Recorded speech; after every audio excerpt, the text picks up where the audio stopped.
আসসালামু আলাইকুম প্রিয় দর্শক। বাংলাদেশ সংক্রান্ত আন্তর্জাতিক বিভিন্ন ইস্যুতে যেখানে পররাষ্ট্র উপদেষ্টার মুখ্য ভূমিকা পালন করার কথা, আমরা তাকে কোথাও গত কয়েকদিন ধরে দেখছি না। কোথায় আছেন তিনি? কি হয়েছে তার? তাকে কি ওএসডি করে রাখা হয়েছে বা তিনি পদত্যাগ করতে যাচ্ছেন? এই বিষয়গুলো বেশ কিছুদিন ধরে মানুষের মুখে মুখে গুঞ্জন আকারে ছড়াচ্ছে। গত বুধবার পররাষ্ট্র মন্ত্রণালয় থেকে যে একটি গুরুত্বপূর্ণ বিষয়ে ব্রিফ করা হলো, ইরানে ইসরায়েলের হামলার বিষয়ে, সেখানে অবস্থানত বাংলাদেশিদের কি অবস্থা, এই প্রবাসীদের কিভাবে নিরাপদ স্থানে সরিয়ে নেওয়া যায় বা বাংলাদেশে ফেরত আনা যায়, সে বিষয়ে ব্রিফ করেছেন মন্ত্রণালয়ের ভারপ্রাপ্ত সচিব। আমরা পররাষ্ট্র উপদেষ্টাকে দেখিনি। গত কয়েকদিন আগে যে লন্ডন সফরে গেলেন আমাদের প্রধান উপদেষ্টা ডক্টর মোহাম্মদ ইউনূস, সেখানেও পররাষ্ট্র উপদেষ্টা ছিলেন না।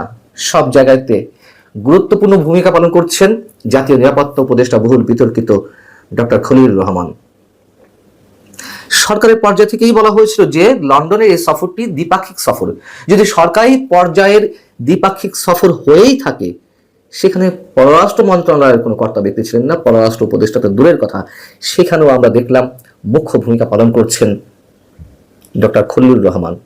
ইভেন তারেক রহমানের সঙ্গে যে বৈঠক হলো, সংবাদ সম্মেলন হলো, সেখানেও ডক্টর খলিলুর রহমান। এর আগে যে কয়েকটি সফর হয়েছে প্রধান উপদেষ্টার হাতে গোনা দু একটি বাদে আর সব জায়গাতেই তাকে একেবারে নিষ্ক্রিয় করে রাখা হয়েছিল এবং এখনো পর্যন্ত সেটি চলছে। এবং এই কথাগুলো এ কারণেই বলছি যে গত 16ই জুন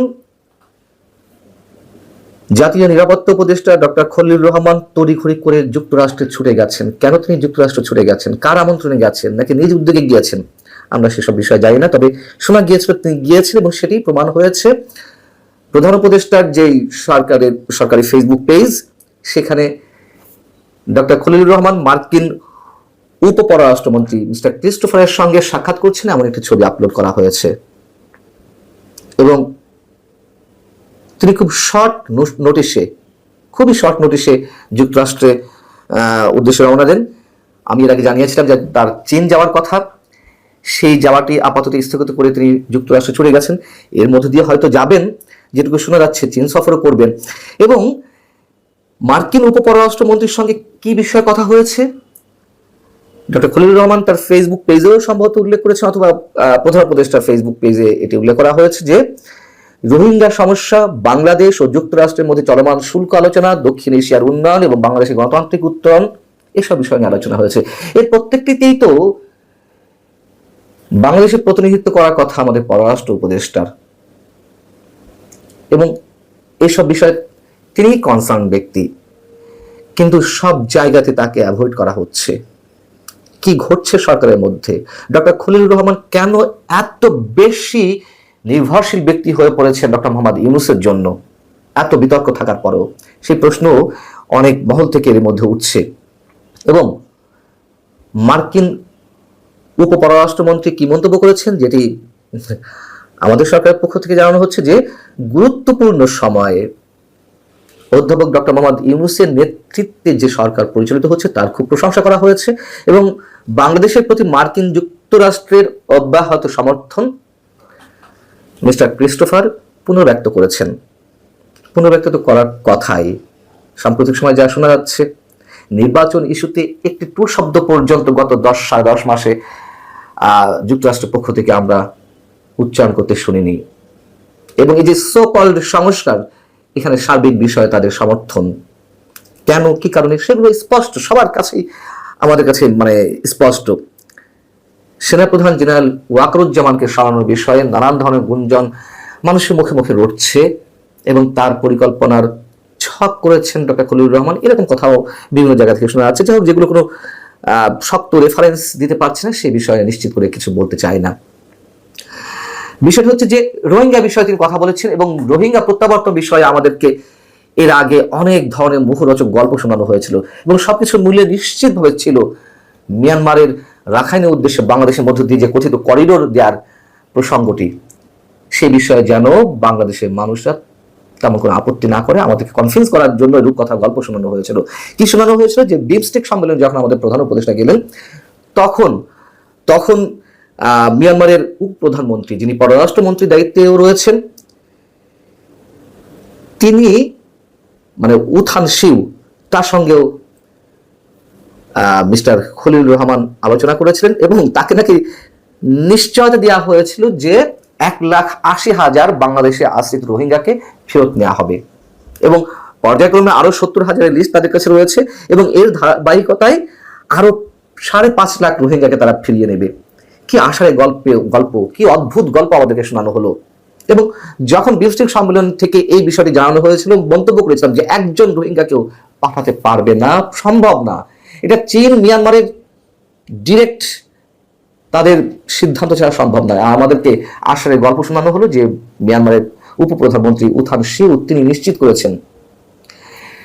সেই নিশ্চয়তার ছিটে ফুটা কি দেখা যাচ্ছে?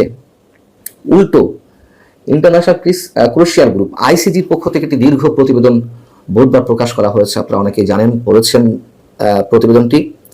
তার মধ্যে কথা হচ্ছে বাংলাদেশে আশ্রিত রোহিঙ্গারা, তাদের মধ্যে যে বিভিন্ন ধরনের সশস্ত্র গোষ্ঠী রয়েছে তারা সরাসরি আরাকান আর্মির সঙ্গে যুদ্ধে জড়িয়ে পড়ছে, যেখানে বলা হচ্ছে যে আরাকান আর্মির অত্যাচারে নিপীড়নে নতুন করে রোহিঙ্গারা গত 1 বছরে প্রায় লক্ষাধিক রোহিঙ্গা বাংলাদেশে আরো নতুন করে প্রবেশ করেছে, সেখানে আবার তারা তাদের সঙ্গে যুদ্ধ করছে। এবং এই করিডোর দেওয়ার বিষয়ে যে যুক্তি দাঁড় করানো হচ্ছিল যে ওখানে ত্রাণ পাঠানো হলে আরাকান আর্মি আমাদেরকে সাপোর্ট করবেন, কোন হিসেবে করবেন, কিভাবে করবেন, মানে তার কোনো লক্ষণ তো বিন্দু মাত্র ছিল না। কিন্তু আমাদেরকে এ ধরনের একের পর এক আজগুবি তথ্য, আজগুবি গল্প শোনানো হচ্ছিল। উল্টো মিয়ানমার সরকারের পক্ষ থেকে আমাদের রাষ্ট্রদূতকে ফেরত পাঠানো হলো, আরাকান আর্মির সঙ্গে যোগাযোগ রাখা হচ্ছে।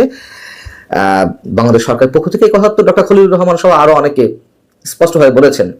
সেখানে মিয়ানমারের জান্তা সরকারের এটি ভালোভাবে নেওয়ার কথা নয়, এগুলো পুরনো কথা। শুধু একটু মনে করিয়ে দিচ্ছি যে কি হতে যাচ্ছে। এবং করিডোর ইস্যুটি এখনো পর্যন্ত নিশ্চয় থেমে যায়নি, যদিও সরকারের পক্ষ থেকে সরকারের নির্বাহী প্রধান আমাদের প্রধান উপদেষ্টা ডক্টর মোহাম্মদ ইউনূস তিনি স্পষ্ট করে জাতির উদ্দেশ্যে জানিয়েছেন যে করিডোরের বিষয়টি হচ্ছে চিলে কান নিয়ে যাওয়ার মতো অবস্থা, একেবারে গুজব, যদিও গুজব নয়। এবং সেই জায়গাটিতেই আমরা নোটিশ করতে চাই আমাদের পররাষ্ট্র উপদেষ্টা, যাকে আমি সবসময় একজন ব্যক্তিত্ববান মানুষ হিসেবে মনে করি, যার সাথে আমার ব্যক্তিগত সম্পর্ক রয়েছে, তিনি স্পষ্ট বলে ফেলেন যে এই ইস্যুতে সরকার নীতিগত সিদ্ধান্ত নিয়েছে করিডোর দেওয়ার ক্ষেত্রে।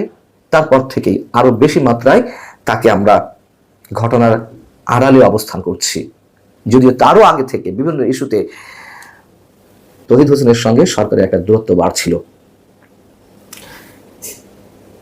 কেন ডক্টর খলিলুর রহমান আমেরিকা ছুটে গেলেন? কেন সব জায়গাতে তাকে প্রাধান্য দেওয়া হচ্ছে? কেন এখনো করিডোর ইস্যুতে নানান ধরনের গুঞ্জন আমাদের সামনে আসছে? এবং দেশের অভ্যন্তরীণ রাজনীতিতেও আমরা অনেকখানি, আমাদের কোনো কোনো রাজনৈতিক দল অনেকখানি এ বিষয়ে ইউটার্ন নিয়েছে, সে বিষয়ে পরে একটি কন্টেন্ট আমি করব। খলিলুর রহমান মার্কিন নাগরিক, কোনো ভুল নেই, তিনি প্রমাণ করতে বলেছেন, আমরা প্রমাণ করব না, তিনি তার পাসপোর্টটি শো করুন আমাদেরকে। এবং এমন একটি ব্যক্তির কাছে বাংলাদেশের স্বাধীনতা, সার্বভৌমত্ব কোনোভাবেই নিরাপদ থাকতে পারে না, এটি অনেকেই বলছেন এবং খুব গুরুত্বপূর্ণ জায়গা থেকে এই প্রশ্নগুলো উত্থাপিত হচ্ছে। ভালো থাকুন সবাই, আল্লাহ হাফিজ।